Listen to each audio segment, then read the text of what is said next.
My wife kicked me out after her son lied that I hit him. 3 weeks later, she asked if I'd learned my lesson. Her son went pale after I handed her divorce papers and security footage showing he'd lied. Hey viewers, before we move on to the video, please make sure to subscribe to the channel and hit the like button if you want to see more stories like this. And if you have your own story to share, send it to me. My contact info is in the description below. I'd love to feature it in an upcoming video. Thanks. You need to leave. Now. Sarah's voice wasn't loud. It was low, cold, and final. It was the tone you'd use on a salesman at the door, not the man you'd shared a bed with for 5 years. She stood in the doorway of our living room, her body a rigid barrier between me and the hallway that led to our bedroom, to my home. Behind her, peeking from the kitchen with a red, blotchy face and one perfectly dry eye, was Jake, her 14-year-old son, my stepson. In his eyes, just for a flash beneath the performative tears, I saw it, a glimmer of pure, unadulterated triumph. 3 hours earlier, I'd been trying. That's all I ever did with Jake. Try. We were at the mall, the three of us, a painfully constructed tableau of family unity. Sarah had insisted. He needs positive memories with you, Mark. Not just you nagging him about homework and chores. So I was footing the bill for overpriced smoothies, feigning interest in neon-lit stores selling graphic t-shirts with memes I didn't understand. Jake trailed behind us, a storm cloud in a hoodie, surgically attached to his phone. Look, Jake, I'd said, stopping by the electronics store. In the window was the new PlayStation 5, its promotional screen flashing with epic, unrealistic battles. That's the one, right? The one you've been talking about. He grunted, not looking up from his own screen. Yeah. It's pretty pricey, Sarah said, squeezing my arm. Maybe for his birthday, if his grades come up? I saw the opening. A peace offering. Tell you what, bud. You pull that history grade up to a B by the midterm, and we'll talk about making it a birthday achievement combo present. A reward for the effort. Finally, he looked at me. The disdain was so potent, it was almost physical. So it's a bribe. Cool. Real mature. Jake, Sarah chastised, but it was a weak sound, a reflex. She turned to me, a placating smile on her face. He doesn't mean it like that. He's just passionate about his games. I swallowed the familiar frustration. This was the dance. Jake would be rude or dismissive. I'd react, however calmly. Sarah would deflect, framing his behavior as spirited or sensitive, and my reasonable expectation of basic respect as being hard on him. I was always the outsider, the third wheel on their pre-built unit of 2. I'd met Sarah when Jake was 9. His biological father was a ghost, a faded memory who sent inconsistent child support and emptier promises. I thought I was stepping in, building something. I paid the mortgage on the house we'd moved into together, a better school district for Jake. I drove him to soccer practice until he quit. I sat through parent-teacher conferences where teachers used phrases like entitled attitude and avoids accountability. I tried to set rules, screen time limits, charts. Sarah would uphold them for a day, then relent when he'd sulk. He's had a hard time, she'd whisper to me in bed. He needs to feel secure. I wanted him to feel secure. I just also wanted him to not be a jerk. Back at the house, the tension from the mall outing had settled like a fog. I was in the kitchen, cleaning up from the dinner Jake had barely touched.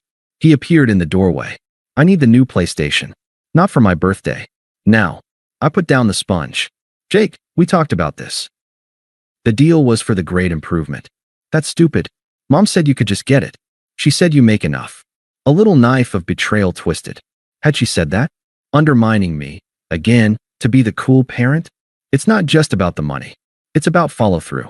You don't follow through on your commitments, chores, homework. Why should I follow through on a major gift with no strings attached?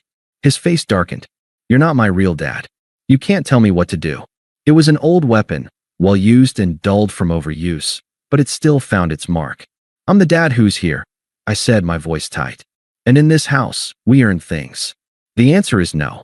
He glared at me, a hatred in his eyes that seemed far too ancient for a 14-year-old. You'll be sorry, he hissed, low enough that Sarah, watching TV in the living room, wouldn't hear. I dismissed it as teenage melodrama. Go finish your homework, Jake. He stormed upstairs. I heard his door slam. I finished the dishes, my hands shaking slightly with frustrated adrenaline. About 20 minutes later, A thunderous crash echoed through the house.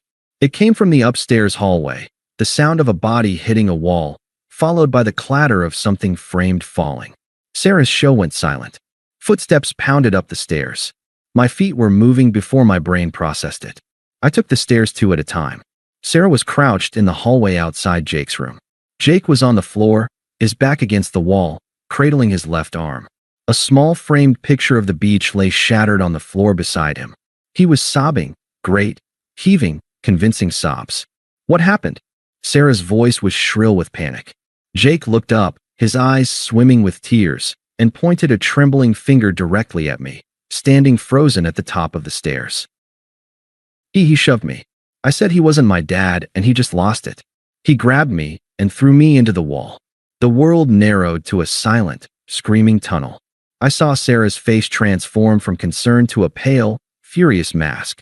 I saw Jake bury his face in his knees, his shoulders shaking, though I could now see, with a surreal clarity, that the arm he was supposedly cradling was the wrong one. He was holding his right arm, but wincing as if his left was hurt. "Sarah," I said, my voice strangely calm in the ringing silence. "I was downstairs. I just got here. I didn't touch him." She didn't even look at me. She was stroking Jake's hair, her back rigid. "Are you hurt, baby? Can you move it?" "It really hurts, Mom," Jake whimpered. "Sarah," I tried again, taking a step forward. "Look at me. I would never." "He's lying. Ask him what really happened. He probably threw himself into the wall." That's when she turned. Her eyes were like flint. "My son," she said, each word a chip of ice, "does not lie about something like this." "Everyone lies about something, Sarah? Especially a kid who just got told no. Use your head." It was the wrong thing to say. It confirmed her narrative, the angry, aggressive stepfather. "I knew it," she whispered, the whisper more terrifying than a scream. "I knew you resented him. All your little rules, your constant criticism. I made excuses for you. I thought you were just trying to be a father. But you hate him." "That is not true. I have spent 5 years trying to be there for him. For both of you." The injustice of it was a physical burn in my chest.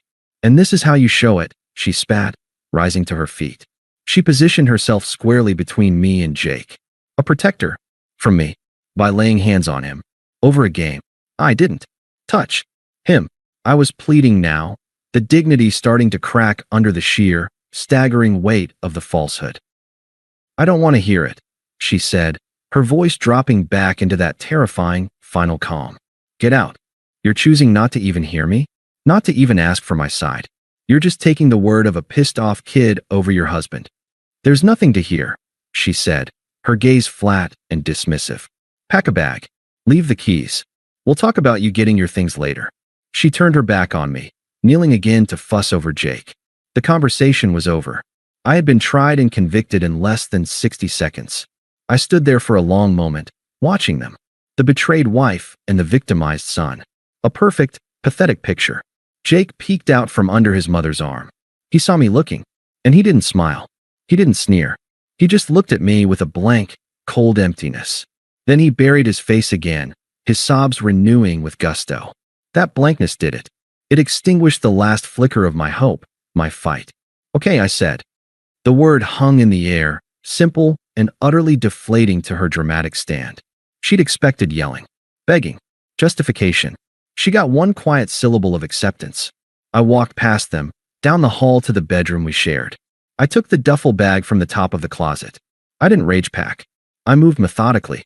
Underwear, socks, a few pairs of pants, some t-shirts and sweaters. Toiletries from the bathroom. My laptop and its charger from the desk. I left the wedding photo on the nightstand.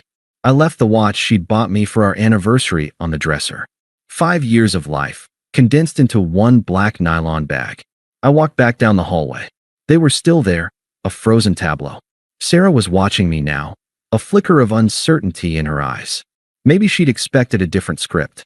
I stopped at the front door, my keys in my hand. I looked at her one last time.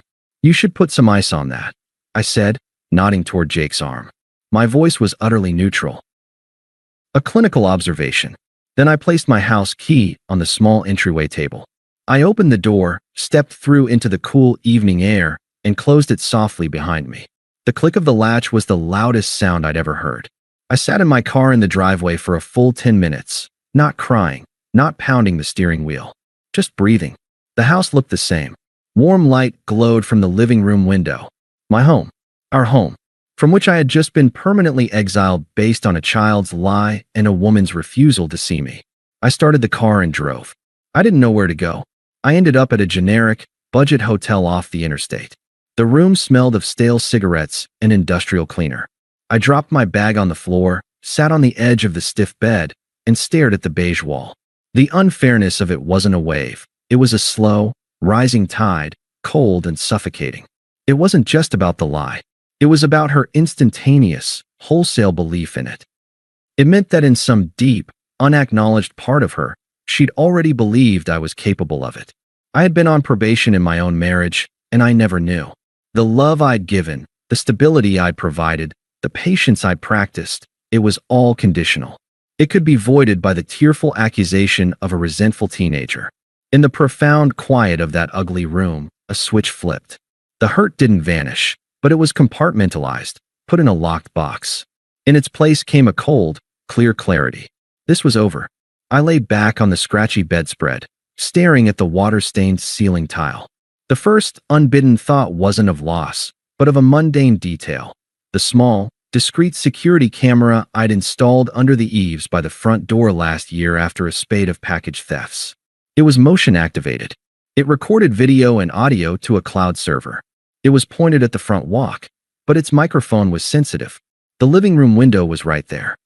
The hallway where Jake had staged his accident was just inside, not visible to the camera's eye, but sound carried. I didn't move to check it. Not yet. Let the night settle. Let the new, terrible truth of my life solidify. I closed my eyes. The last thing I saw was Jake's face in that hallway. Not the crying mask, but the blank, cold stare that came after. He thought he'd won. He had no idea what he'd just started. The hotel room was a tomb of beige and stale air. I didn't cry. I didn't break anything. The shock was too profound, too absolute, to leave room for anything but a hollow, ringing silence. I just sat there, on the edge of the bed, and let the reality pour into me like cold cement. It wasn't the lie that was killing me. It was the prelude. The 5 years of walking on eggshells, of every disagreement with Jake becoming a referendum on my commitment. The way Sarah would say my son when she was defending him, and our family, only when she needed something from me. The financial ledger I'd kept in my head, not out of resentment, but out of a desperate hope that if I contributed enough, the mortgage, the vacations, the college fund I'd started, I would finally earn the title of father. Not just mom's husband. I had been a tenant in my own life. A useful, paying tenant who provided stability, but a tenant nonetheless. And tenants can be evicted without cause. My phone buzzed on the nightstand. A text from Sarah. Sarah, 9:47 p.m. I hope you're getting the help you need. What you did is unacceptable. Jake is terrified. I stared at the words. What you did. Not what allegedly happened. Not we need to talk this through. A verdict, delivered via text. I didn't reply. What was there to say? I didn't do it. She'd already chosen not to believe that. Any protest would be filtered through her new, terrifying lens of me as a violent threat. A second text followed an hour later. Sarah, 10:53 p.m. We'll be changing the locks tomorrow for our safety. You can arrange with me to collect the rest of your things when I'm home. I'll need to supervise. Our safety. Supervise. The language was deliberate, legalistic, painting me as a dangerous intruder. This was the woman who'd fallen asleep on my chest a week ago. Now, she was building a case. My heart, which had been numb, gave a single, hard throb of pure agony. Then it went still again. I powered off my phone. The silence returned, deeper now. The next morning, sunlight sliced through the gaps in the cheap curtains, revealing the dusty motel room in all its pathetic glory. The grief was still there, a lead weight in my gut, but on top of it now was something else. A sharp, clear focus. An operating manual for the dismantling of a life. I powered on my phone. It buzzed with a few more texts, variations on her theme from last night, escalating slightly in their self-righteousness. I ignored them. I opened my contacts and scrolled past Sarah, home, to a name I'd never thought I'd need. David Chun, ESQ, a college friend who'd gone into family law. We played golf twice a year. Last time, he joked, "Hope you never need my real services, buddy." I called him. It went to voicemail. I didn't leave a message. This wasn't a voicemail conversation. I got dressed. I went to a diner down the road and ate a tasteless breakfast, forcing the food down. I needed fuel, not comfort. At 9:01 a.m., my phone rang. "David." "Mark? Everything okay?" He sounded concerned. "I never called on a weekday morning." "No, David. It's not." My voice was steady, which surprised me. I laid it out for him, clinical and concise. The accusation, the immediate eviction, the texts about locks and supervision. I didn't embellish. I didn't vent. I stated facts. He listened in professional silence. When I finished, he let out a long, low whistle. "Okay. First, do not, under any circumstances, go to the house without someone present. Preferably me or a police escort if she's alleging violence. She's creating a paper trail. You need to do the same. Understood? Second, any evidence? Texts, emails, witnesses." I almost laughed. The only witness is her son, who's the accuser. And her, who believes him. What about the house itself? You said he claimed you shoved him into a wall. Any damage? Anything inconsistent with his story? The wall. The framed picture. The camera. "I installed a security camera last year," I said, the words feeling strange in my mouth. "Front door? It has audio." David's tone shifted instantly, from cautious to keenly interested. "Does it cover where this happened?" "No. It's outside. But the living room window was open. The hallway is right inside. You might hear everything." "Mark," David said, his voice deliberate. "Listen to me. Do not tell her about the camera. Do not mention it. Access the footage. Save it in at least 3 separate places: cloud, external drive, your laptop. Then call me back. Do it now." I drove to a library, found a quiet corner corral, and opened my laptop. My hands were perfectly steady. This was a technical task, a problem to be solved. I logged into the secure cloud service for the home security system. The interface was simple, a timeline of motion-activated recordings. I scrolled back to yesterday evening. There it was, a 4-minute file triggered at 7:14 p.m., right around the time of the incident. I put in my earbuds and clicked play. The video showed the empty front walk, the porch light casting long shadows. The audio was crisp. At first, just ambient neighborhood sounds. Then, the distant, muffled sound of the TV from inside, Sarah's show. A car passed. Then, clear as a bell, my own voice, raised but not yelling, filtered through the open window. "In this house, we earn things." The answer is no. A pause. Then Jake's voice, venomous and close. "You'll be sorry." A door slam. The mundane sounds of the house for a few minutes. The TV. A distant clatter of dishes, me in the kitchen. Then, the crash. It was loud, even through the microphone. The violent thud of impact, the brittle shatter of glass. It made me flinch. Sarah's voice, shrill and distant. "What happened?" Footsteps running. Then Jake's voice. But it was different now. It was a perfect performance of pain and fear, but listening with detached focus, I heard the actor beneath it. The slight, calculated catch in the breath.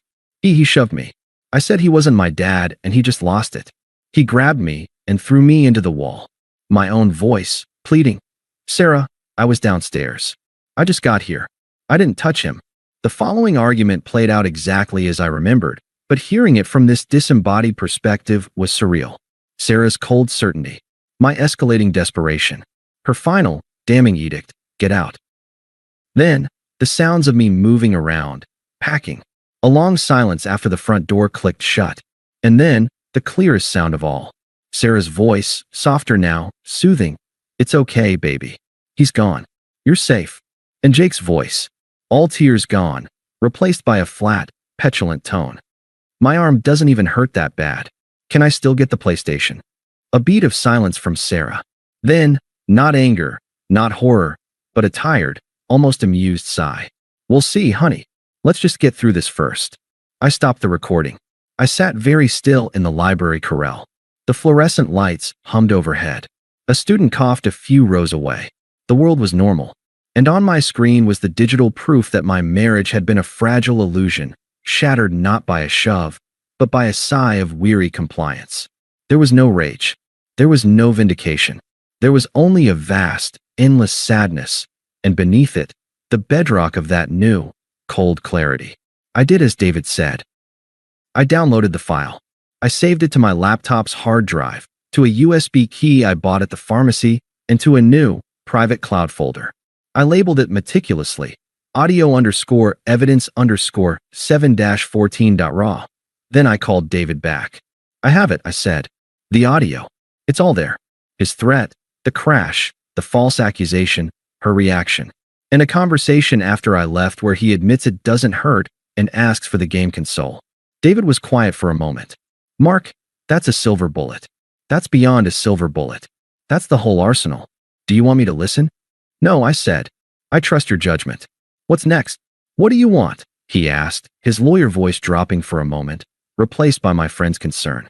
I looked out the library window at the ordinary street. I want out. Completely, cleanly, and as quickly as possible. I don't want the house. I want my equity. I want my personal belongings. I want no future contact. Then we file for divorce. Irreconcilable differences. We don't lead with the audio. We let her believe her narrative is still the operating one.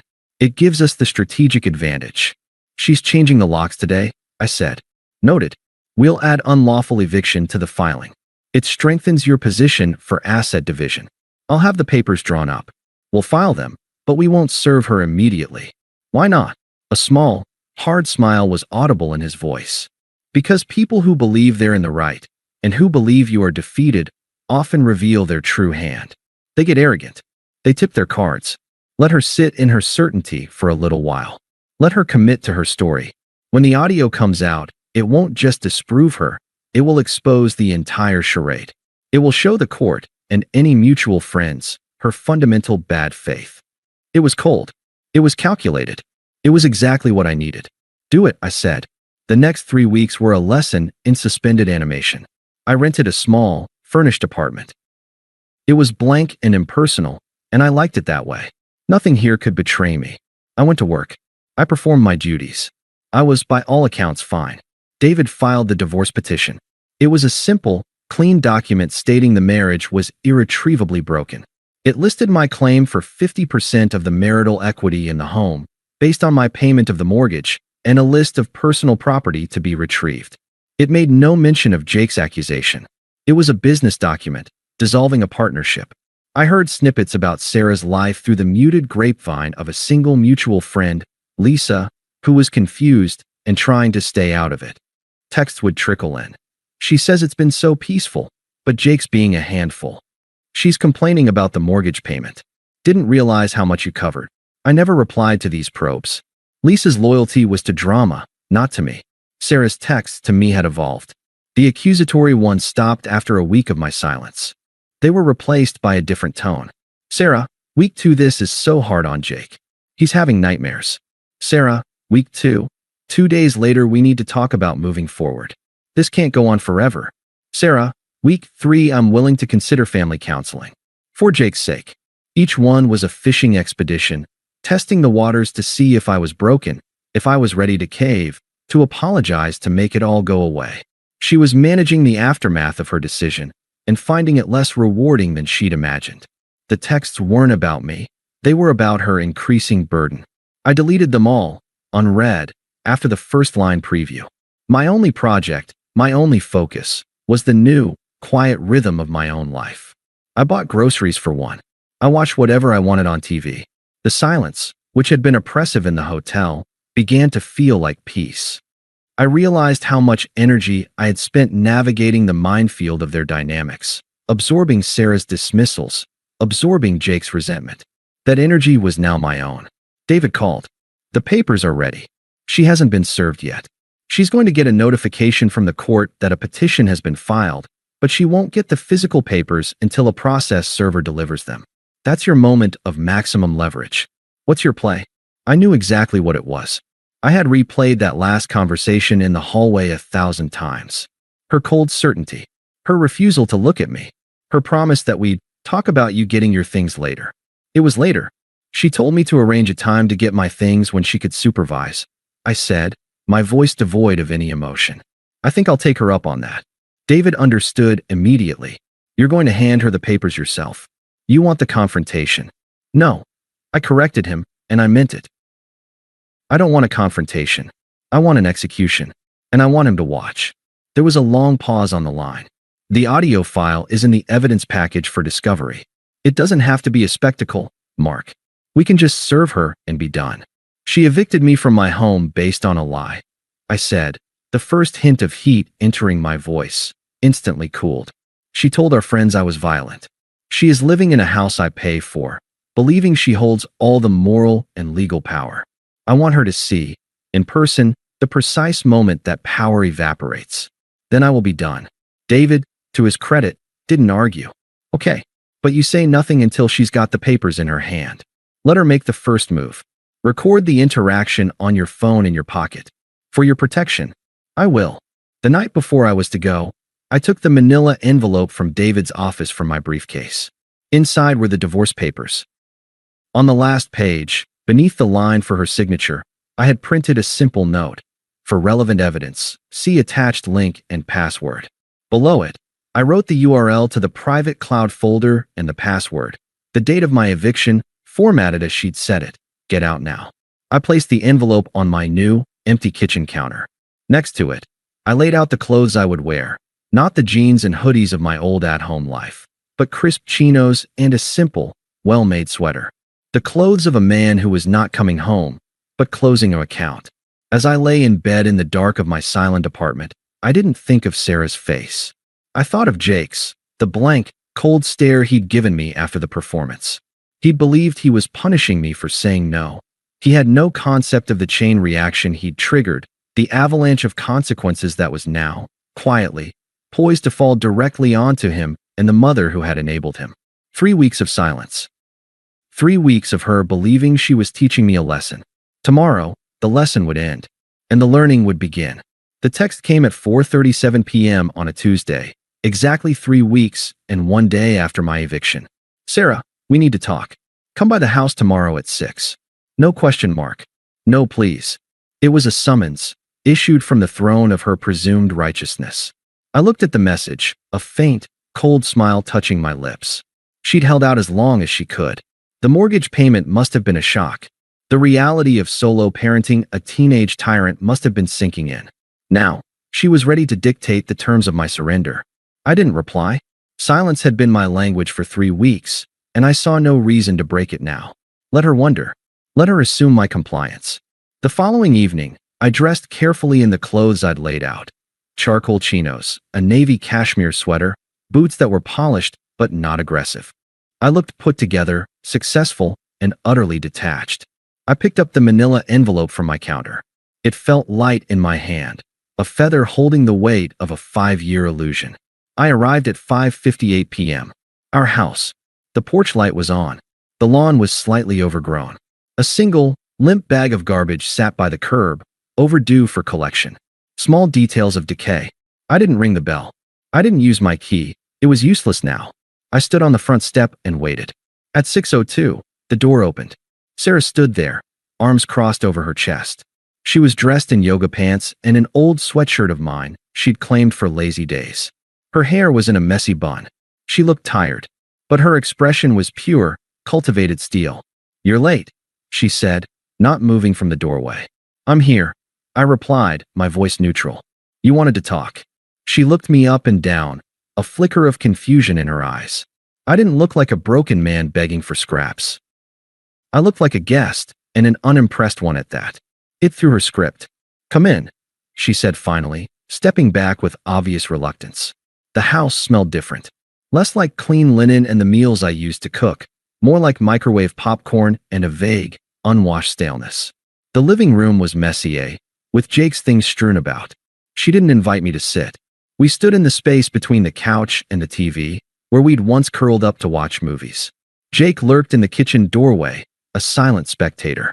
He was paler than I remembered, his eyes watchful. The triumphant glint was gone, replaced by a nervous, sullen energy. Sarah took a deep breath, summoning her rehearsed magnanimity. "I hope these weeks have given you time to think," she began, her tone that of a headmistress addressing a wayward student. "To think about your anger, and what it almost cost you." I said nothing. I just watched her. "Jake has been through a lot," she continued, gaining confidence from my silence. The trauma, the fear. But he's a resilient boy, and a forgiving one. I glanced at Jake. He looked at the floor, shifting his weight. What do you want, Sarah? I asked, cutting through the performance. She blinked, startled by the directness. I want to know if you've learned your lesson. The words were astonishing in their arrogance. If you're ready to take full accountability, to apologize to Jake, sincerely, and to commit to intensive family therapy. She emphasized, gesturing vaguely between herself and the lurking Jake, might be able to move past this. To rebuild trust. She paused, letting the grand offer hang in the air. It was a readmission exam to an institution I now saw was a prison. The price of entry was a confession to a crime I didn't commit. That's what you want? I asked, my voice still calm, almost curious. An apology. And therapy.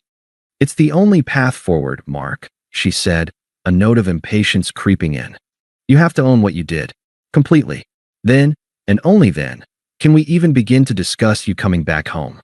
She truly believed it. She believed I had been sitting in a motel for 3 weeks, shattered by guilt, just waiting for this chance to prostrate myself. She believed her forgiveness was the most valuable currency in the world.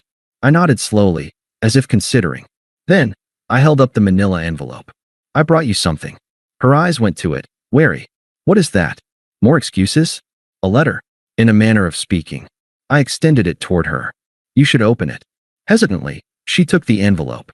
She tore open the flap and pulled out the stack of papers. Her eyes scanned the top page. I saw the words register. Petition for dissolution of marriage. The color drained from her face in a slow, creeping wave. What is this? She whispered, her voice suddenly thin. It's what you said we'd talk about later, I said. You said we'd talk about me getting my things. This handles that. And everything else. She was flipping through the pages now, her hands beginning to tremble. You can't do this. After what you did, you're filing for divorce. Irreconcilable differences, I said, as if explaining a minor technicality. No. The word was a sharp crack, her composure shattering. No, you don't get to do this. You don't get to play the victim here. You're the one who… She stopped herself, glancing frantically at Jake, who had taken a step forward, his eyes wide with dawning horror. Who what, Sarah? I asked, my voice quiet. Who hurt your son? She stared at me, her mouth opening and closing. The script was gone. This wasn't in the playbook. You're sick, she hissed. You're trying to punish us for holding you accountable. Turn to the last page. I instructed, my tone flat. Confused, furious, she did. She saw my note. The link. The password. What is this? She demanded. It's the relevant evidence, I said. The audio from the security camera. The one under the eaves by the front door. You remember, I installed it after the porch pirate took your skincare order. Her face went from pale to ashen. Her eyes shot to the window, then back to me, filled with a new, primal fear. Jake made a small, choked sound in the kitchen doorway. It has a very sensitive microphone. I continued, the clinical explanation somehow more terrifying than any shout. It picked up the whole thing. The argument. The crash. The accusation. My denial. Your decision. I paused, letting the imagery sink in. And the conversation you had with Jake after I left the house. It's all there. The link is private. The password is the date. The day you told me to get out. Sarah's phone clattered to the floor from her numb fingers. She wasn't looking at the papers anymore. She was staring through me, into the abyss of her own catastrophic error. Jake found his voice, a panicked, adolescent whine. Mom, he's lying. He's bluffing. But Sarah wasn't listening to him. She was looking at me, and for the first time, she was truly seeing me. Not the angry stepfather of her narrative, but the man she had betrayed with such casual, absolute certainty. The man who was now an adversary, armed with truth. You recorded us, she breathed, the accusation morphing into a weapon she tried to turn back on me. I recorded my property, I corrected. For security. It seems it served its purpose. The dam broke. Sarah's righteous anger collapsed into a frantic, scrambling desperation. The performance was over. The audience, me, was no longer buying tickets. Mark, please, she gasped, taking a step toward me, her hands coming up in a pleading gesture. The divorce papers fluttered to the floor. You have to understand, he's just a boy. He was scared. He didn't know what he was doing. I didn't move. I watched her crumble. He knew exactly what he was doing, I said, my gaze shifting to Jake. He looked like he might be sick. He knew you'd believe him. And he was right. We can fix this, she cried, tears now streaming down her face. But they were tears of panic, not remorse. We can go to therapy. We can tell them it was a misunderstanding. A mistake. You told everyone I was violent. I stated, a simple fact. You changed the locks. You supervised my exit like I was a criminal. Those weren't mistakes, Sarah. Those were choices. This, I said, nodding to the papers on the floor, is a consequence. Her desperation curdled into something uglier. The fear in her eyes sparked into fury. You're going to ruin us? Over a childish lie? You're going to take your money and run and leave us with nothing. I'm claiming my equity in the marital home, I said, my voice never rising. The home I've paid the mortgage on for 5 years. The rest is outlined in the petition. My lawyer has the original audio file. A forensic analyst has confirmed its authenticity. It will be entered as evidence. It tends to disprove your claims of domestic violence, which, I'm advised, could have impacted the divorce settlement significantly. Consider this the cleanest possible outcome for you. Every clinical, legal term was a nail in the coffin of our shared life. I was speaking a language she couldn't manipulate, from a position she could no longer touch. She stared at me, her chest heaving. Then her eyes, wild and bloodshot, swiveled to Jake. The love and protection vanished, scorched away by the heat of her own impending ruin. You, she shrieked, the sound raw and ragged. She took a stumbling step toward him. You stupid, lying little brat. Look what you've done. Do you have any idea what you've cost us? Jake flinched as if struck, cowering back against the kitchen counter. Mom, I'm sorry. I didn't think. You didn't think. You've ruined everything. For a game. The transformation was complete. The united front was obliterated. The victim and his protector were now the accuser and the accused. It was a vicious, ugly explosion, and I was merely a spectator to the collapse of the world they'd built on a lie. I had seen enough. I bent down and picked up the fallen divorce papers. I straightened the stack and placed them neatly on the arm of the couch, where she couldn't miss them. You'll be formally served by a process server in the next few days, I said, my voice cutting through their chaos. My things will be collected by a moving company this Friday at 10 a.m. They will have a key from the rental agent. Do not be here. Sarah whirled back to me, her face a mask of tear-streaked rage and terror. You can't just walk out on your family. We need you. The hypocrisy was so breathtaking it was almost beautiful. You ended this family 3 weeks ago, Sarah, I said, and for the first time, a sliver of final, weary emotion colored my words. Not anger, not hurt, just a profound, irrevocable truth. You just didn't bother to tell me until now. I turned and walked to the front door. The sound of her sobbing, no longer performative, but deep, guttural, and real, and Jake's panicked, pleading whispers followed me. Mark, please, she screamed from the living room. I didn't turn back. I opened the door and stepped out into the cool evening.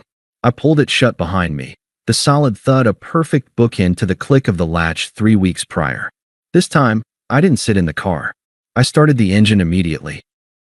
As I reversed out of the driveway, my headlights swept across the living room window. For a split second, I saw the frozen silhouette of them inside.